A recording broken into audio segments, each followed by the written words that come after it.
What's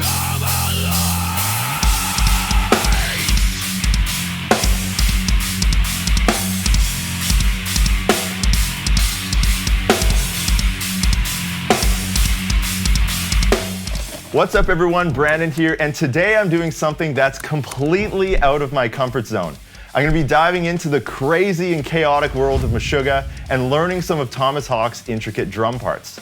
So why would I want to do this? Well, first of all, Johnny, Drumeo's social media manager, actually challenged me to learn one of their songs, and I'm always down for a challenge. But best of all, Meshuggah actually has a brand new album dropping the day that this video comes out, so be on the lookout for that too. So the track I'm going to be learning is called Rational Gaze off of Meshuggah's album called Nothing. And what I've been told is that this is one of the more approachable Meshuggah tracks. Who knows, maybe this is the gateway drug to being able to play Bleed at some point in time. But let's take a listen right now, and then I'm going to go back to my practice room, and by the end of this video, you're going to see the final result. So let's get right into it. Well, there's the double bass.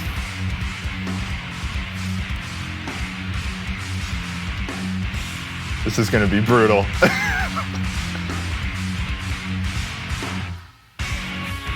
So there's two kick drums on there. So I'll have to figure out if I want to use double pedals or two bass drums. So this part has a little bit simpler double bass.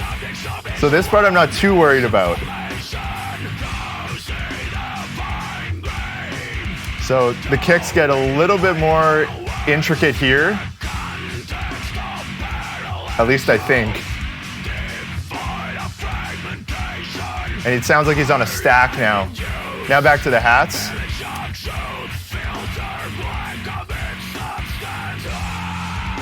So it feels like this is 8 bars. I'm assuming in 4/4 from what I know about Meshuggah, but probably the guitars underneath are playing in some 16th note meter.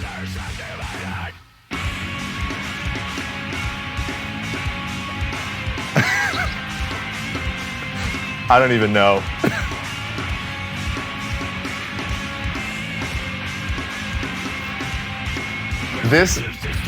I think that's going to be a really hard part to learn.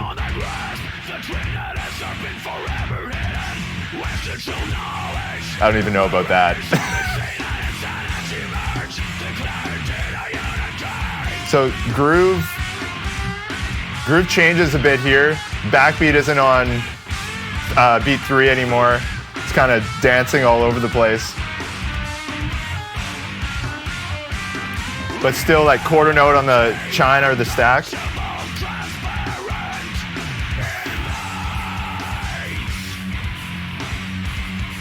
So this riff sounds similar to the intro.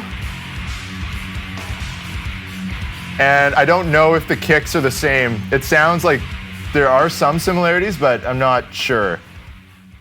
All right, so that's Rational Gaze by Meshuggah, and right off the top, some things I noticed. First of all, this is going to be a huge challenge. This is unlike anything I play or have played in the past. This stuff is calculated, and it has to be right in sync with all the other instruments. So join me on this journey as I start putting this all together.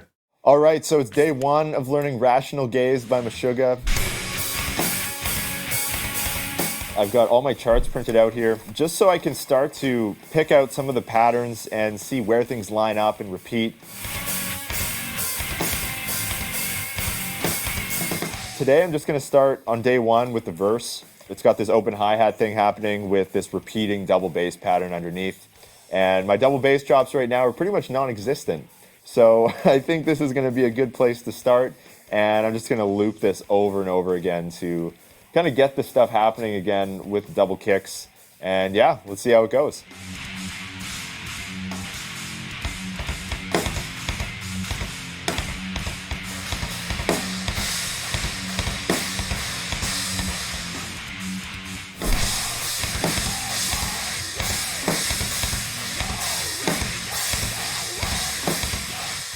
Okay, so tonight I'm working on the intro to Rational Gaze. I've been listening pretty much non-stop to and from the studio every day. The toughest part is just going to be getting all like the offbeat chinas.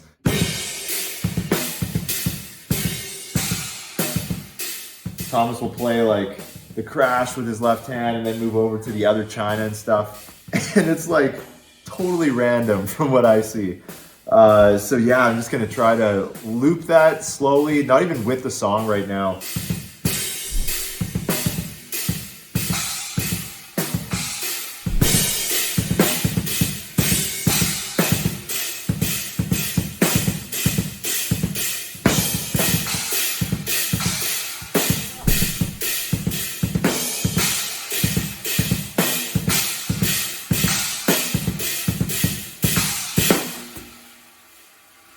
Getting close.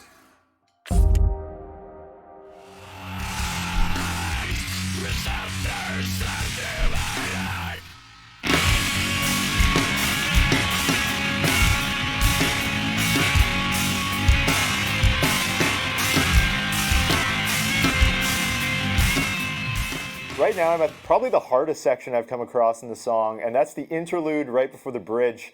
It's where we start to use the left foot for the first time.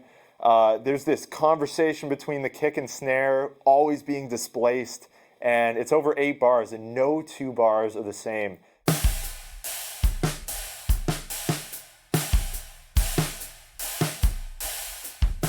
I've just been slowing this way down, putting it with Drumeo songs, following along with the sheet music, and really just focusing on the accuracy and timing, because it's so easy to just put one kick too late or too early, and same with the snare. So I'm happy to report back that the guitar solo and verse 3 are learned finally. It honestly took longer than I thought it would. That was a pretty tough section to learn. But yeah, today I just spent 2 hours looping verse 3 and that guitar solo section. I'm just gonna be keeping this fresh, playing it a few times every day, tidying up and refining those very small details that are really gonna make it that much better.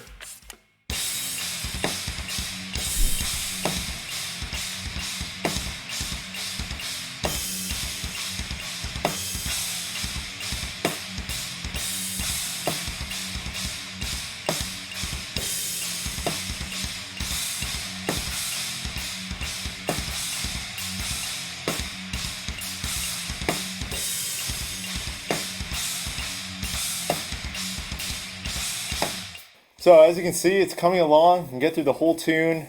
There's still some parts in there that are just throwing me for a loop. I'm still getting to that third verse, guitar solo, bridge section. The biggest accomplishment right now is actually getting through the whole tune. So yeah, I'm just gonna keep running this. Again, we're getting close to the studio date, so yeah, it's just gonna be looping this over and over again until I can't get it wrong.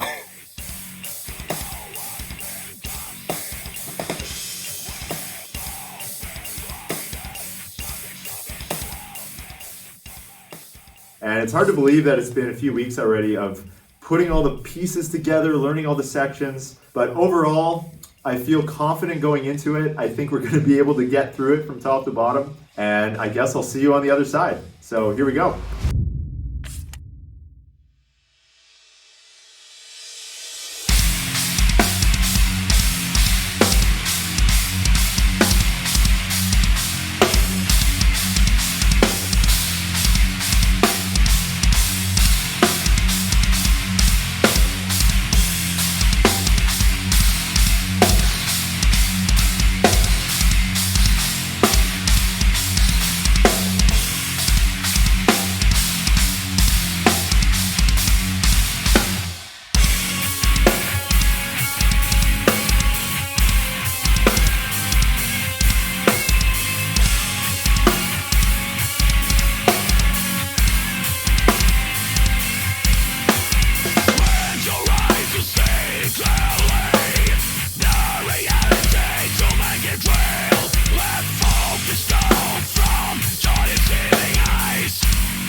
So hopefully you enjoyed that performance. I had a ton of fun putting this together. The whole process from learning it from the ground up to actually recording it in the studio.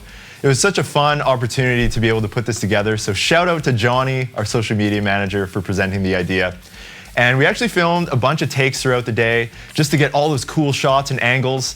And with that, probably the hardest part of this whole day was just maintaining that power and energy that you see Thomas playing with when he's playing live with Meshuggah. After bashing the china for a few hours and playing those massive rim shots all day, I'd be lying if I said I couldn't feel it in my arms right now. But it was a ton of fun, and honestly, I just have so much respect for Thomas as a drummer. All the details and the intricacies that go into the parts that he writes. It's one thing for me to just sit down and learn the part, but it's a whole other thing to actually be the drummer who created these parts from the ground up. Nothing happens overnight.